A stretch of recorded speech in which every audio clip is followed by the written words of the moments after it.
welcome to Analysis with me, John Rees. Unknown gunmen killed 6 medical personnel, including 4 doctors, just outside the Somali capital of Mogadishu last week.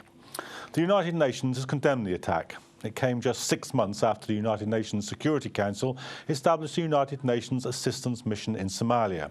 This initiative was supposed to work towards establishing peace and stability in the country.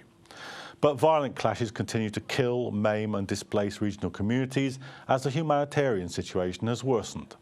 After many decades of military rule and several devastating famines, Somalia has become reliant on international assistance.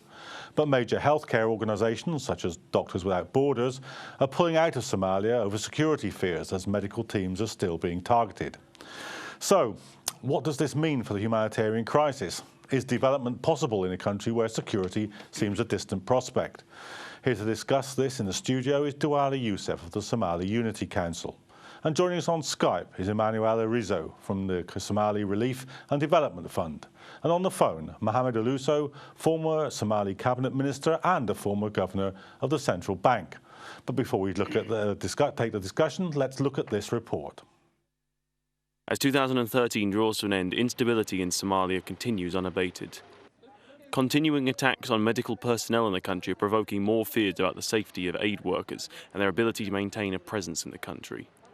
The death of 3 Syrian doctors after what was seemingly an indiscriminate attack in the capital of Mogadishu was just one more incident. The UN claims that it requires a further $927.5 million in assistance in 2014 to manage the crisis in the country, although they say that the required funding levels needed in 2013 were not met, and consequently they were able to reach fewer people that year. One of the major setbacks of 2013 was the pulling out of the country by Médecins Sans Frontières, who cited concerns over the safety of their people. It is my painful task today to announce that Médecins Sans Frontières, MSF, will begin closure of all medical humanitarian activities in Somalia, starting today. This decision has not been taken lightly. Working continuously in Somalia since 1991, we are very aware of the immense needs that face the Somali people. The NGO's departure also comes at a time when health experts are warning of a potential AIDS crisis in the country, a problem compounded by lack of money. Little is known about HIV or AIDS in Somalia, as years of conflict and insecurity have limited the collection of data, as well as access to basic services. We request the Global AIDS Fund to increase resources to enable us to roll out awareness campaigns on HIV/AIDS. This information is vital because it will help people understand the cause of this disease and how they can prevent themselves from getting infected. We also need to train nurses and traditional midwives.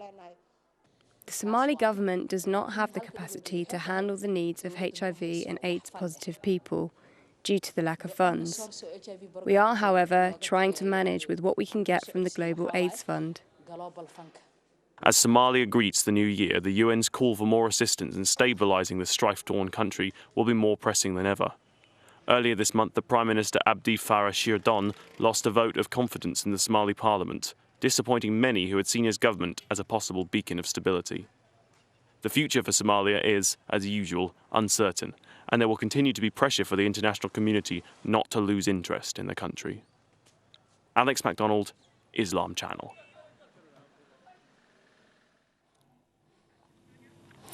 Mohamud Uluso, let me bring you in first. You've been in the hot seat of government in Somalia. Does this look like a situation that's getting any better, or is it a situation that's getting worse? Let me first thank you for inviting me. You're welcome. And express really my sorry for the doctor killed in Mogadishu yesterday. I believe that there is now less optimism about the situation in Somalia after the new government or the current government came to power in 2012. The situation did not improve as expected, and the government lost a lot of time participating in international conferences, which did not, in fact, bring any tangible results in the last year or in 2013 in the country. Especially, there is less improvement in the security situation. Although Al-Shabaab has been defeated or expelled from the cities, still they are killing people in Mogadishu or outside, and they are controlling most of the area in the rural area outside.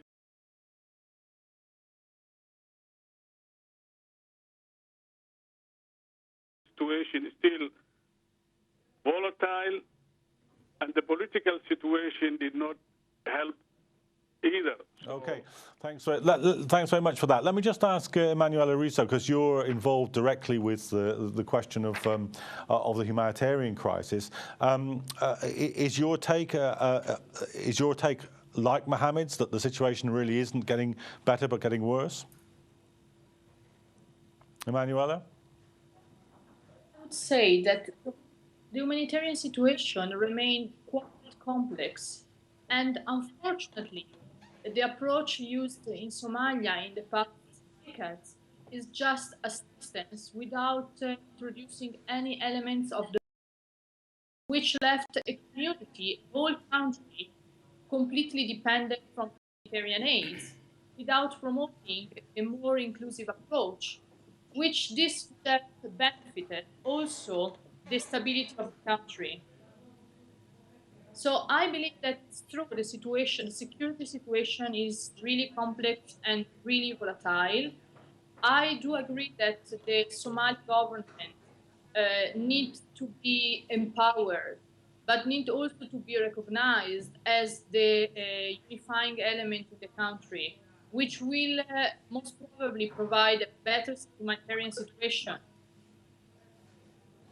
Okay, well, let me bring in Duale Yusuf here in the studio. I mean, there was a lot of talk even a few months ago of a British initiative, of corners being turned, of the future looking brighter, but our two guests don't really think that's what's happening. What do you think's happening?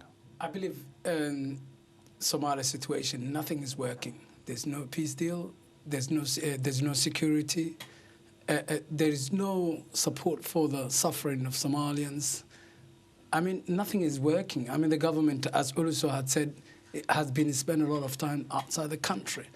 And the first thing that the government should do was to create an environment where Somalians can talk to each other, which I mean reconciliation among the Somalians first. And set a date for between the government and Al-Shabaab. And Al-Shabaab and other parts of the community, yes. And also the government should set a day that the foreign troops leave Somalia. And the government has failed, and now it's failing. There's a lot of conflicts between the community of Somalians, what we call the Lower Shabelle. And there's war going there. The government cannot do anything. And these foreign troops stationed in only Mogadishu, and they looking after themselves, you know. Even the Somali troops can't get a proper equipment. And that is a big problem. And international only looks only after for the government in Mogadishu, but it doesn't care about the blight and the horror that many Somalians are facing. There's a lot of death about the young children of Somalia are dying, malnutrition, lack of food. And nobody talks about, only international community talks about only the government of Mogadishu and support and backing for the government. But if you look at an individual of Somalians, you know, everybody's suffering. There are more than 600,000 in the Dab camp in Kenya, and nobody talks about. So the government is failing, and many Somalians had a hope. But now there is a big conflict between the government itself. You know, forget about, and the foreigners, not the government of Somalia, control of Somalia. The foreigners like like Ugandan and the Kenyan and Ethiopian, are now controlling Somalia rather than the government of Somalia. And that is big pity, really. There's no hope at all. For me, I felt, you know, a year ago, Somalia has a new hope, new initiative, but that hope has gone.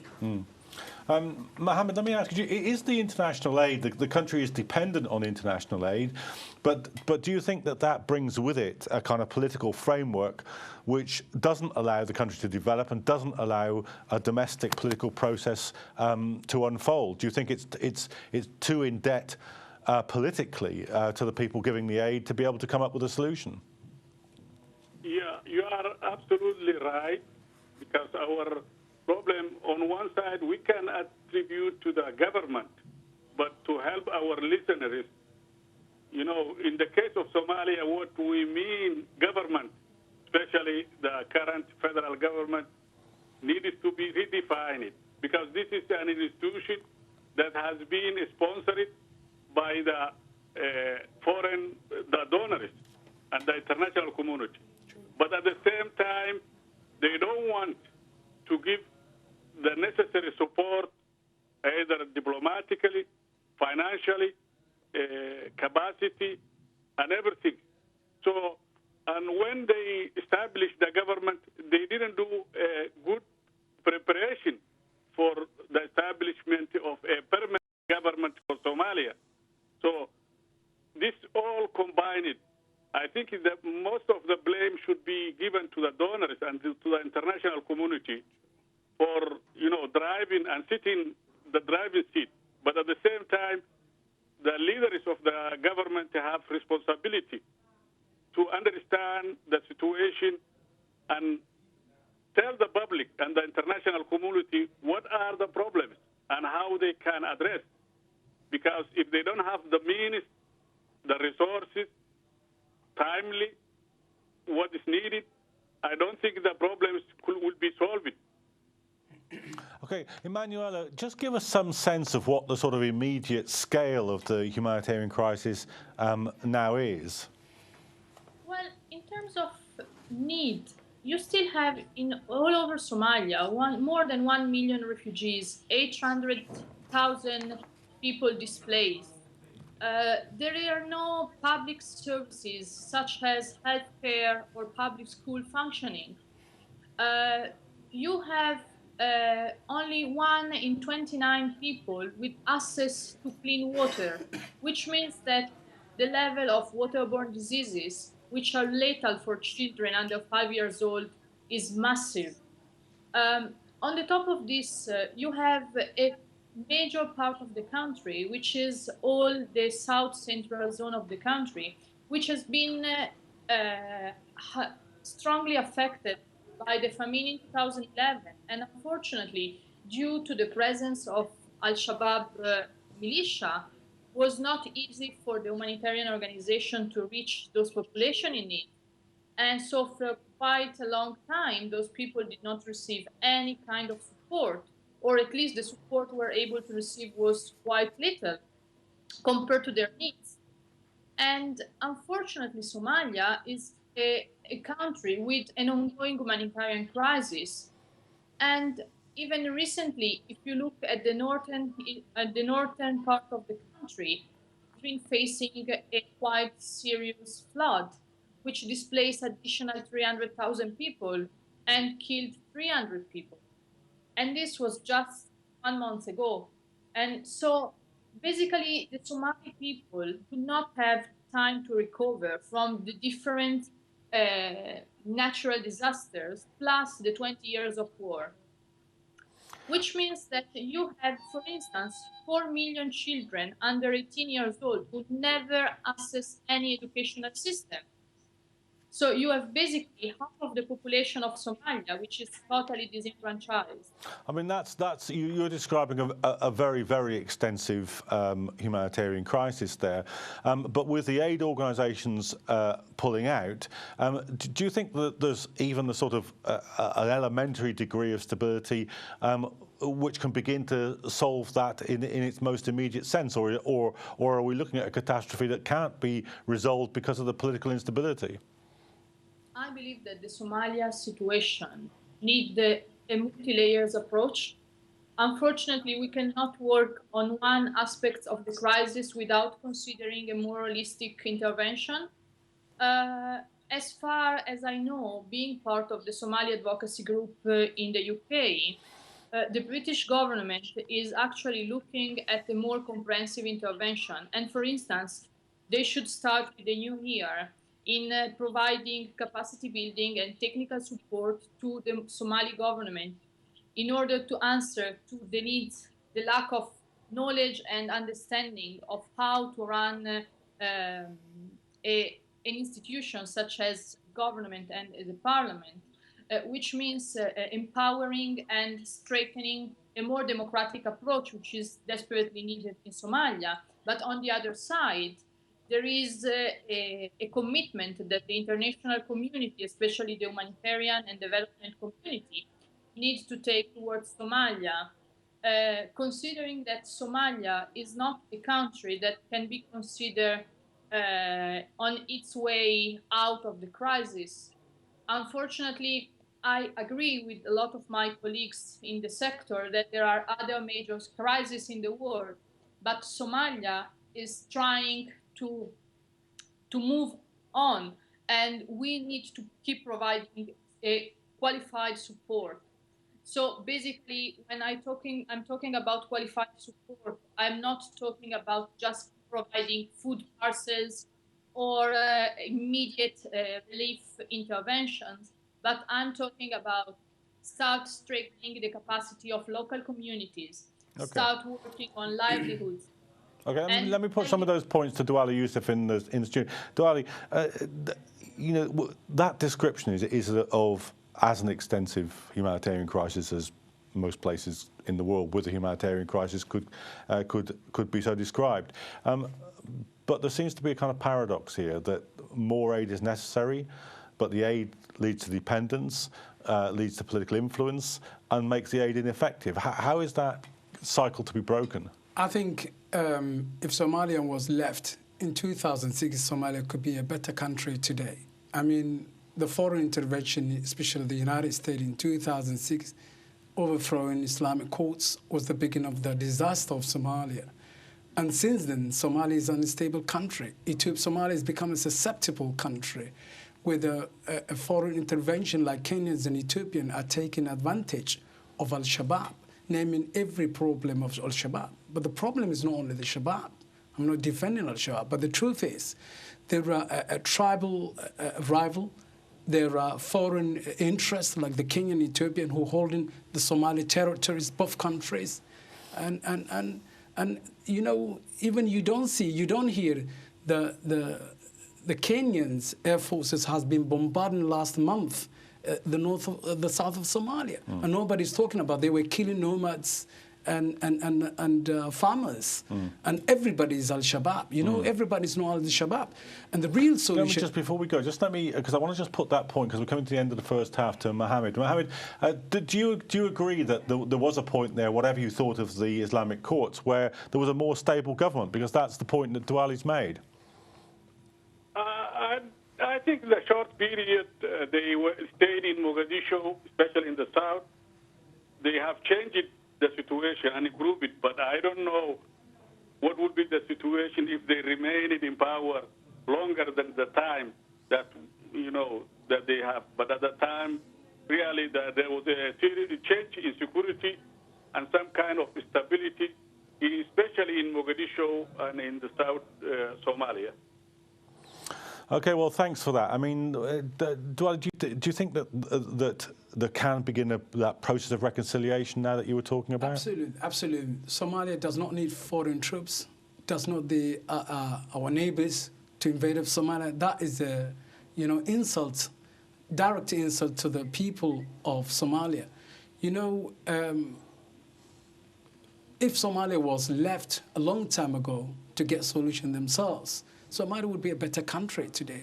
As I said, in 2006, Somalia, we want to open reconciliation among the Somalians. The foreign troops are not doing. They're controlling even the government. Even the president cannot leave the palace without permission of the foreign troops, And this is the insult, The government is being, tie their hands back, They can't get out from the villa, Everybody, even the ministers are in the villa. How the country then develop when the president is in prison, When the ministers are in prison. So this country, I mean, if international community won't help Somalia, they should let the Somalians run the country. And also they have to open, as they open like Rwanda, Rwandan has been killed each other. For over 3 months, 1 million have died. And United Nations, invested more than 3.5 billion to sort out all these problems. Somalia has been left over, to kill each other until 2006. 16 years Somalia were fighting each other, tribal rivals, etc. Now it's happening in Lower Shabelle, and the government cannot do anything because they can't get out in the compound. We need an effective government who can go out and outreach to the community, because Somalia is suffering. As I said, there are 600,000, the biggest camp in the world in the Dab, and the government cannot do anything. Even the government did not visit that. I'm going to have to stop you there because we're just arriving at the time for the break. We've been discussing the humanitarian crisis in this half of the programme, but come back for the second half when we'll be looking at the political instability and the impact that that's having on Somalia as well. Join us after the break.